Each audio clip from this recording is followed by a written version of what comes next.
Hello guys, പുതിയൊരു വീഡിയോയിലേക്ക് എല്ലാവർക്കും സ്വാഗതം. ഇന്ന് നമ്മൾ പോകുന്നത് ഡോൺകാസ്റ്ററിലേക്കാണ്. അവിടുത്തെ യോർക്ക്ഷയർ വൈൽഡ് ലൈഫ് പാർക്കിലെ കാഴ്ചകളാണ് ഇന്ന് നിങ്ങൾ കാണാൻ പോകുന്നത്. ആനിമൽസിനൊക്കെ ഇഷ്ടമുള്ളവരാണെങ്കിൽ നിങ്ങൾ ഈ വീഡിയോ മുഴുവനായിട്ട് കാണുക. അതോടൊപ്പം തന്നെ വീഡിയോ മുഴുവനായിട്ട് കണ്ടതിന് ശേഷം നമ്മുടെ ചാനൽ ഇഷ്ടപ്പെടുകയാണെങ്കിൽ സബ്സ്ക്രൈബ് ചെയ്യാനും നിങ്ങൾ മറക്കരുത്. ഗായ്സ്, അങ്ങനെ ഞാൻ യോർക്ക്ഷയർ വൈൽഡ് ലൈഫ് പാർക്കിൽ എത്തിയിട്ടുണ്ട്. ആമസോൺ എംപ്ലോയീസിന് ഇന്ന് 5 പൗണ്ടിനാണ് ഇവിടുത്തെ ടിക്കറ്റ് കൊടുക്കുന്നത്. അല്ലെങ്കിൽ ഇവിടുത്തെ ടിക്കറ്റിൻ്റെ വില ഒരു 25-35 പൗണ്ടാണ്. അപ്പോൾ നമുക്കിന്ന് 5 പൗണ്ടിന് 3 ടിക്കറ്റ് കിട്ടിയിട്ടുണ്ട്. നമ്മുടെ കഴിഞ്ഞ വീഡിയോ ഓർമ്മ വേണ്ട, നമ്മൾ ഹള്ളിൽ പോയിട്ടുള്ളത് അക്വേറിയം കാണാൻ വേണ്ടിയിട്ട്. ആ വീഡിയോയിൽ ഏറ്റവും വലിയ പ്രശ്നം എന്തായിരുന്നെന്ന് വെച്ചാൽ നമ്മുടെ ഓഡിയോയുടെ പ്രശ്നം നന്നായിട്ടുണ്ടായിരുന്നു. വോയിസ് ക്വാളിറ്റി ഭയങ്കര കുറവായിരുന്നു. അതെന്തായാലും നമ്മൾ ഇന്നത്തെ ഇതിൽ പരിഹരിച്ചിട്ടുണ്ട്. ഇന്ന് ഞാനൊരു മൈക്ക് മേടിച്ചിട്ടുണ്ട്. കഴിഞ്ഞ തവണ തന്നെ ഞാൻ വിചാരിച്ചാണ് അടുത്ത ഒരു ട്രിപ്പ് പോകുമ്പോൾ എന്തായാലും മൈക്ക് സെറ്റാക്കണമെന്ന്. അതേതായാലും വാങ്ങിയിട്ടുണ്ട്. ഇനി അകത്ത കാഴ്ചകൾ കാണാം. ഗൈസ്, നമ്മളിതാ ബബൂൺസിൻ്റെ അടുത്തേക്ക് പോവുകയാണ്. കുറച്ച് കുരങ്ങന്മാരെ നമുക്ക് ആദ്യം കാണാം. കണ്ടോ, നമ്മൾ ഇവിടെ വന്നിട്ട് ആദ്യമായിട്ട് കണ്ടത് കുരങ്ങന്മാരെയാണ്. കുരങ്ങന്മാരിലെ തന്നെ കുറച്ച് അഗ്രസീവ് ടൈപ്പായിട്ടുള്ള ബബൂൺസിനെയാണ് നമ്മൾ ആദ്യം കണ്ടത്. അവിടെ ഒരെണ്ണം ഇരിക്കുന്നുണ്ട്.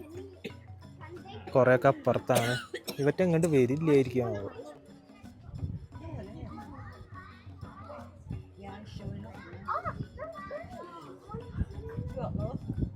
നമ്മൾ ഇന്നത്തെ ആദ്യത്തെ മൃഗത്തിനെ കണ്ട് ബബൂൺസ്. ഇനിയും ഈ ഭാഗത്ത് കുരങ്ങന്മാരുടെ ഏരിയ തന്നെയാണെന്ന് തോന്നുന്നുണ്ട്. അകത്ത് കയറിയിട്ട് ഇതാ ചെറിയൊരു കാട് പോലത്തെ ഒരു സെറ്റപ്പിൻ്റെ അകത്ത് കൂടിയാണ് നടന്നു പോകുന്നത്. ഇത്രയും നേരമായിട്ട് ആ കുരങ്ങന്മാരെ ഇല്ലാതെ വേറെ ഒന്നിനും നമ്മൾ കണ്ടിട്ടില്ല. ഏകദേശം ഒരു 10-15 മിനിറ്റായി കയറിയിട്ട്. എന്തായാലും നമുക്കിനി സിംഹമൊക്കെ ഉണ്ടെന്ന് ഇവിടെ ഒരാളോട് ചോദിച്ചപ്പോൾ പറഞ്ഞ് അതിനൊന്ന് കാണാം.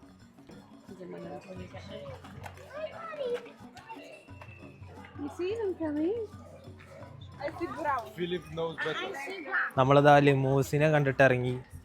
പെൻഗ്വിൻസ് ഓഫ് മഡഗാസ്കറിലൊക്കെ വന്നിട്ട് നമ്മൾ പണ്ട് ടി വിയിലൊക്കെ കണ്ടിട്ടില്ലേ, അതിലത്തെ ഒരു മെയിൻ സാധനമായിരുന്നത്. അതിൻ്റെ തന്നെ 2 ടൈപ്പ് ഉണ്ട് ഇവിടെ. ഒന്ന് റെഡ് ബെല്ലീഡ് ലിമൂറും പിന്നെ ഒരെണ്ണം എന്തോ റിംഗ് ടെയിലോ അങ്ങനെ എന്തോ. അതിൻ്റെ കറക്റ്റ് ഇത് അറിയില്ല, ഞാൻ മറന്നു, അത് നോക്കിയിട്ട് പറയാം. അപ്പോൾ അതിൻ്റെ ഒരു ഏരിയയിൽ കൂടിയാണ് നമ്മളിപ്പോൾ നടന്നുകൊണ്ടിരിക്കുന്നത്. ഇവിടെ അത്യാവശ്യം നല്ല തിരക്കുണ്ട്. നമ്മളെ ആമസോൺ എംപ്ലോയീസിൻ്റെ ഈ ഇതിൽ വന്ന കാരണം നമുക്ക് ഇതാകണ്ട, ഇതൊക്കെ തന്നിട്ടുണ്ട്. റിസ്റ്റ് ബാൻഡ്, അത് ഉപയോഗിച്ച് നമുക്ക് ഫ്രീ ഡ്രിങ്ക്, ട്രീറ്റ്, ഫുഡ്, അങ്ങനത്തെ കാര്യങ്ങളൊക്കെ ഉണ്ട്. ഇതേ കുറച്ച് കാട്ടുപന്നികളാണ് നമുക്ക്. ഒരു 1, 2, 3 എണ്ണം ഉള്ളൂ. കണ്ട, ഇത് നമ്മുടെ ഇന്ത്യയിലൊക്കെ കാണുന്ന പോലത്തെ ഒരു ടൈപ്പ് കാട്ടുപന്നി അല്ലേ ആണ്. ഇതാ ഞാനിപ്പോൾ പന്നികളുടെ കുറച്ചെടുത്ത് എത്തിയിട്ടുണ്ട്. ഇത് ഞാൻ നേരത്തെ പറഞ്ഞത് നമ്മുടെ നാട്ടിൽ കാണുന്ന പോലത്തെ പന്നിയാണ്, പക്ഷെ ഇത് അങ്ങനത്തെ അല്ല കേട്ടോ. ഇതിൻ്റെ മുഖത്തൊന്ന് ഭസ്മൊക്കെ തയ്ച്ച പോലെ ഉണ്ട്. കണ്ട, നമ്മളിപ്പോൾ ആൻറ്റീറ്ററിൻ്റെ അവിടെ എത്തിയിട്ടുണ്ട്. ജയൻ്റ് ആൻറ്റീറ്റർ അവിടെയൊക്കെ എടുക്കുന്നുണ്ട്. ഒരു ഗ്ലാസിൻ്റെ അപ്പുറത്താണ് നമ്മൾ നിൽക്കുന്നത്. ഗ്ലാസ്സിൽ നിറച്ച് പൊടിയാണ്, തെളിച്ചല്ല. അപ്പോൾ അവിടെ ഒരെണ്ണമൊക്കെ എടുക്കുന്നുണ്ട്. ഒരെണ്ണം ഇവിടെ അങ്ങനെ നടക്കുന്നുണ്ടായിരുന്നു. നമ്മുടെ അടുത്ത് അത്യാവശ്യം സൈസ് ഉണ്ട്. ഇതാണ് ആൻറ്റീറ്റർ. അത്യാവശ്യം സൈസുള്ള നമ്മുടെ ഒരു റോട്ട് വെയിലറിൻ്റെ വലിപ്പമുണ്ട്. ഇനി നമുക്ക് അടുത്ത സ്ഥലത്തേക്ക് പോകാം. അങ്ങനെ ഇതാ വീണ്ടും ഒരു ഗ്ലാസ് വെച്ചുള്ള ഒരു സ്ഥലത്തേക്ക് എത്തി. നമ്മുടെ സമ്മറിൻ ബദലേമിൽ സുരേഷ് ഗോപി നോക്കണമാതിരി എല്ലാത്തിലും ഇങ്ങനെ എത്തിച്ച് നോക്കണം, എന്നാലും എന്തെങ്കിലും ഉണ്ടോയെന്ന് കാണുള്ളൂ. ഇതിലെന്തോ കുരങ്ങന്മാരുടെ ഒരു സെറ്റപ്പാണ്, പക്ഷേ അതിൽ കുരങ്ങന്മാരെ ഒന്നും കാണാമല്ലോ. നമ്മളകത്ത് എത്തിച്ച് നോക്കിയത് ഈ കുരങ്ങന്മാർക്ക് ഉള്ള നെസ്റ്റിലേക്കായിരുന്നു നമ്മൾ നേരത്തെ നോക്കിയത്. ഇത് കണ്ടോ, എന്ത് ചെറിയ കുരങ്ങന്മാരാ. ഇതിൻ്റെ പേരറിയില്ല, ഞാൻ ഇങ്ങനത്തെ ഇതിനൊക്കെ ആദ്യമായിട്ടാണ് കാണുന്നത്. നമ്മുടെ ഷിസു ഇല്ലേ, അതുപോലെ ഉണ്ട് ഇതിനെ കാണാനായിട്ട്. അതിൻ്റെ ആ ഒരു കളർ കോമ്പിനേഷൻ ഒക്കെ ട്രൈ കളർ പോലെ. പാലത്തിൻ്റെ മുകളിൽ കൂടെയാണ് പോണത്. ഇവിടെ എന്തോ ആൾക്കാർ കൂടി നിൽക്കുന്നുണ്ട്, എന്താ സംഭവം എന്നറിയില്ല. അപ്പോൾ അതൊന്ന് കാണിക്കാം. എന്തായാലും നല്ലൊരു കാലാവസ്ഥയാണ്, മഴയുമില്ല എന്നാൽ അത്ര വെയിലും ഇല്ല. കണ്ടില്ലേ, ഇങ്ങനെ മൂടി നിൽക്കുന്നുണ്ട്. ഇവിടെ എന്താണ് ആൾക്കാർ നിൽക്കണമെന്ന് ഇതുവരെ മനസ്സിലായിട്ടില്ല. നമുക്ക് നോക്കാം. ഇതാ പാലത്തിൻ്റെ മുകളിലെ ആൾക്കാർ നോക്കി നീങ്ങുന്നത് ആ മാനുകളെ കണ്ട, ചെറിയ മാനുകൾ. ഇല്ല, അത്ര ക്ലിയർ ഇല്ല, കുറച്ച് ദൂരത്താണ്. Land of the tigers. നമ്മളിനി കാണാൻ പോകുന്നത് ടൈഗേഴ്സിനെയാണ്. അമു ടൈഗർ എന്ന് പറഞ്ഞിട്ടുള്ള ഒരു ടൈപ്പ് ഓഫ് ടൈഗറാണ്. അളിയാ, അതൊക്കെ എടുക്കണം. അതിൻ്റെ മുകളിൽ കടുവ അവിടെ ആ ഒരു ഇതിൻ്റെ മേലെ കയറി കിടക്കുന്നുണ്ട്. എന്താ ഫ്രെയിം എന്നറിയോ? നല്ല സൈസുള്ളൊരു കടുവ.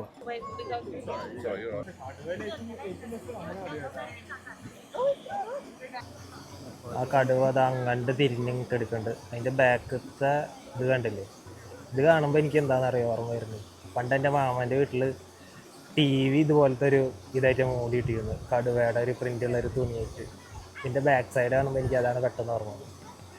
ഈ ഒരെണ്ണത്തിനെ തന്നെ ഇവിടെ കാണാനുള്ളൂ, വേറെ അടുത്തൊന്നും കാണാനില്ല. ഇതിൻ്റെ അടുത്ത് ചെറിയൊരു വാട്ടർഫോളൊക്കെ അവർ പുറത്ത് സെറ്റ് ചെയ്തിട്ടുണ്ട്.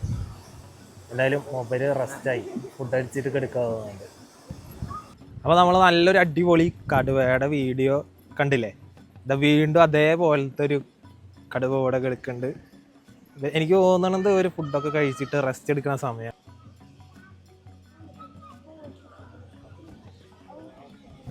കടുവയ്ക്ക് കഴിക്കാനുള്ള ഭക്ഷണമാണ് അവിടെ കിടക്കുന്നത്.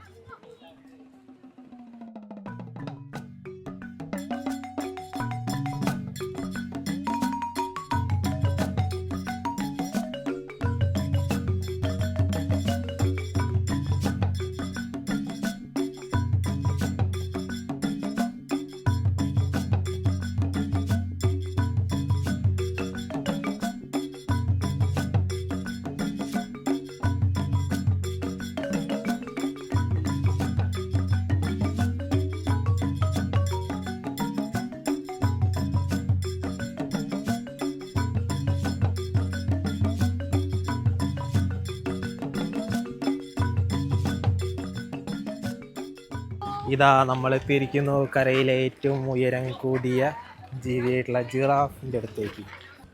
2 ജിറാഫിനെയാണ് ഇവിടുന്ന് കാണാനുള്ളത്. നേരത്തെ നമ്മൾ വേറെയും ജിറാഫിനെ കണ്ട്.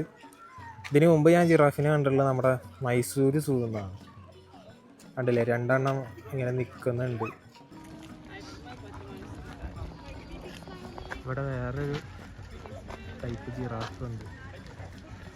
പിന്നെ അതാ 2 സീറ്റ്, രണ്ടാളും ഇങ്ങനെ അടുത്തടുത്ത് ഇങ്ങനെ നിൽക്കുന്നുണ്ട്. ഇതിനെ ഞാൻ കണ്ടിട്ടുണ്ട്, അതായത് നാഷണൽ ജോഗ്രഫിയിലൊക്കെ കണ്ടിട്ടുണ്ട്. പക്ഷെ ഇതിൻ്റെ പേര് എനിക്കറിയില്ല. എനിക്ക് തോന്നുന്നത് ഇതൊരു ടൈപ്പ് ഓഫ് വൈൽഡ് ബീസ്റ്റിൻ്റെ എന്തോ ഒരു കാറ്റഗറി ആണെന്ന് തോന്നുന്നുണ്ട്. അതോ ഇനി മാനാണോ, മാനിൻ്റെ ഇതാണോ പറയും, മാനായിരിക്കാൻ വഴിയില്ല. എന്തോ ഒരു വൈൽഡ് ബീസ്റ്റിൻ്റെ കാറ്റഗറി വരുന്ന എന്തോ ഒരു ഇതാണെന്ന് തോന്നുന്നുണ്ട്. ഇതിൻ്റെ പേര് എനിക്ക് അറിയില്ല. പേര് എവിടെയെങ്കിലും കാണുകയാണെങ്കിൽ ഞാൻ പറയാം. പോളാർ ബെയറിൻ്റെ ഒരു ഷോ 2:30 ഉണ്ട് എന്ന് പറയുന്നുണ്ട്. 8 മിനിറ്റ് കൂടിയുള്ളൂ. അപ്പോൾ നമ്മളൊന്ന് പെട്ടെന്ന് നടക്കുകയാണ് മക്കളെ. അങ്ങനെ ഞാൻ ഇതാപ്പോൾ നമ്മുടെ പോളാർ ബെയറിൻ്റെ അടുത്തെത്തി. ഹിമക്കരടി, ദ്രോക്കരടി എന്നൊക്കെ പറയില്ലേ, നമ്മുടെ വെള്ളക്കരടി, അതിൻ്റെ അടുത്ത് എത്തിയിട്ടുണ്ട്. 2:30 ഇവിടെ ഷോ തുടങ്ങുമെന്ന് പറഞ്ഞു. നമ്മളിവിടെ എത്തിയപ്പോൾ ജസ്റ്റ് ഒന്ന് അതിനെ കണ്ട്. പക്ഷെ അത് അപ്പുറത്തെ സൈഡിലേക്ക് പോയി. ഇതാ വരുന്നു, ഇതാ നിന്നു.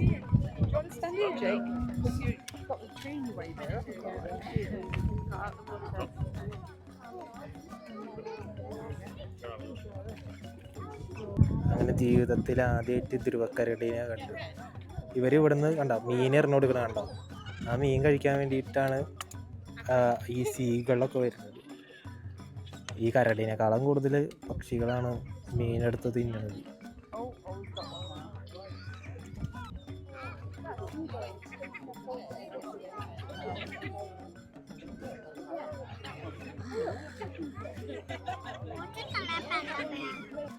എവിടെ എത്തിയപ്പോൾ ജൈൻ്റ് ഓട്ടേഴ്സ് ഞാൻ കണ്ടു. ദേവണ വെള്ളത്തേക്ക് നമ്മുടെ നീർനായ, അതിൻ്റെ വലുത് അത് താഴത്തേക്ക് പോയി. അതൊക്കെ ഞാൻ പറയും, നീർനായയുടെ പോലത്തെ പോരെ.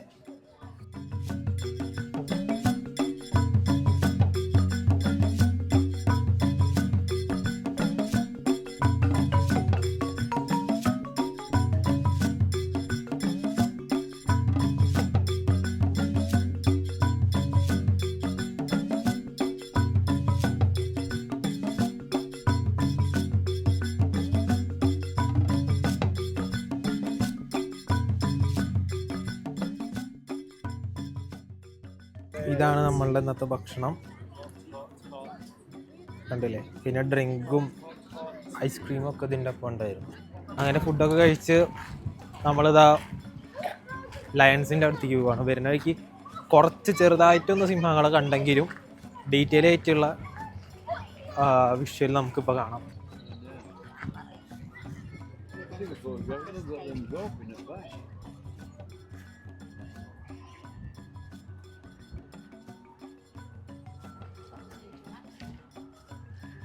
അപ്പോൾ നമ്മൾ സിംഹങ്ങളെ കണ്ടില്ലേ, അവർ കുറച്ച് ദൂരത്തായിരുന്നു. അത് കാരണം നമുക്ക് കറക്റ്റായിട്ട് അടുത്തുനിന്നുള്ള ഒരു വിഷ്വൽ കിട്ടിയില്ല. ഇനി എന്തായാലും നമുക്കിനി പുലികളുടെ സെക്ഷനിലേക്ക് പോകാം. ചേറ്റിയും ലെപ്പേർഡൊക്കെ ഉണ്ടെന്നാണ് അവിടെ എഴുതി വെച്ചിട്ടുണ്ടായിരുന്നത്. എന്തായാലും പോയി നോക്കാം.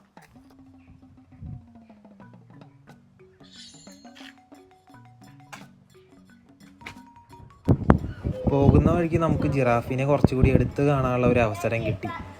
അവർ റെസ്റ്റ് എടുക്കുന്ന ആ ഷെഡിൻ്റെ അകത്ത് പോയപ്പോൾ അവർക്ക് കഴിക്കാനായിട്ടുള്ള ഫുഡ് വെച്ച് കൊടുക്കുന്നത് കണ്ടു. അതാണ് നിങ്ങളിപ്പോൾ കാണുന്നത്.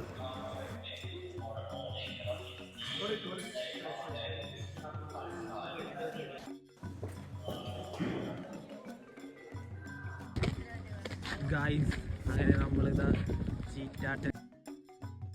എനിക്ക് ഏറ്റവും ഇഷ്ടമുള്ള ഒരു കാറ്റാണ് ചീറ്റ. ഇതാ അവിടെ ഒരെണ്ണത്തിനെ കണ്ട്, വേറെ ഒന്നിനും കാണാനില്ല, ഒരേ ഒരെണ്ണത്തിനെ കണ്ട്. നമ്മളിന്ന് ബിഗ് കാറ്റ്സിലെ ലയൺ, ടൈഗർ, ചീറ്റ ഈ 3 എണ്ണത്തിനും കണ്ടു. ഇനി ലെപ്പേർഡിനെയും കൂടി ഇവിടെ കാണാനായിട്ടുണ്ട്. പക്ഷെ അതിൻ്റെ ഏരിയ എവിടെയാണെന്ന് നമുക്ക് മനസ്സിലായിട്ടില്ല. നമ്മൾ ഒരു സെക്ഷനിൽ പോയിട്ടുണ്ടായിരുന്നു, പക്ഷെ അവിടെ നിന്ന് നമുക്ക് കാര്യമായിട്ട് പുലിനെയൊന്നും കാണാൻ പറ്റിയിട്ടില്ല. അപ്പോൾ ഇപ്പോൾ ഇവിടെ ചീറ്റിയും പിന്നെ സ്പോട്ടഡ് ഹൈനിയും ഉണ്ടെന്നാണ് അവിടെ എഴുതി വെച്ചിട്ടുണ്ടായിരുന്നത്. പിന്നെ ഈ ഒരു വെയിലുള്ള സമയം, പിന്നെ ഇവരുടെ ഫുഡൊക്കെ കഴിച്ചിട്ടുള്ളൊരു ടൈം ആയതുകൊണ്ടും അധികം ഒന്നും ഇങ്ങനെ പുറത്ത് കാണില്ല. അവർക്കായിട്ടുള്ള ഒരു കുറച്ച് റെസ്റ്റ് ചെയ്യാനായിട്ടുള്ള ഏരിയാസ് ഉണ്ടല്ലോ, അതിലാണ് കയറി കിടക്കുന്നത്. പിന്നെ അതാ അവിടെ ഒരു ചീറ്റ നല്ലൊരു ഇതിൽ കിടക്കുന്നുണ്ട് കണ്ടോ. അതിൻ്റെ മേലെ ഒരു ചീറ്റ കയറി കിടക്കണം. ഇത് നേരത്തെ നമ്മൾ കണ്ടതിനേക്കാളും കുറച്ചും കൂടി അടുത്താണ് കിടക്കുന്നത്. അവിടെ ആ മരത്തിൻ്റെ ഇടയിൽ ശ്രദ്ധിച്ച് നോക്കി കഴിഞ്ഞാൽ കണ്ടോ, നിങ്ങൾക്ക് റെഡ് പാൻഡേനെ കാണാൻ പറ്റും. റെഡ് പാൻഡ, പക്ഷെ അത് അതിൻ്റെ അകത്ത് റെസ്റ്റ് ചെയ്യാണ്. ഗായ്സ്, ഇവിടെ സമയം ഇപ്പോൾ 5:19 കുറേ നേരം ഹൈനേനെ നോക്കി നിന്നെങ്കിലും കാണാൻ പറ്റിയില്ല. സമയം ഇവിടെ 5:20 ആവാറായെന്നുണ്ടെങ്കിലും അത്യാവശ്യം നല്ല വെയിലാണ്. എല്ലാതും റെസ്റ്റ് ചെയ്തുകൊണ്ടിരിക്കുക. അതിനായിട്ട് അവർക്ക് ഓരോരോ ഏരിയാസ് അവർ സെറ്റ് ചെയ്ത് കൊടുത്തിട്ടുണ്ട് എല്ലാ മൃഗങ്ങൾക്കും. അപ്പോൾ അതിലാണ് കുറേയൊക്കെ കയറി കിടക്കുന്നത്. കാരണം ഹൈനേനെ കണ്ടില്ല. ഹൈനേനെ കാണാൻ വരുന്ന വഴിക്ക് ഒരു റെഡ് പാൻഡേനെ കണ്ടു. ഇനിയിപ്പോൾ ഇവിടെ നിന്ന് ഇറങ്ങാനുള്ള ഒരു സമയമായി. 5 മണി വരെ ഇവിടെ സമയമുള്ളൂ.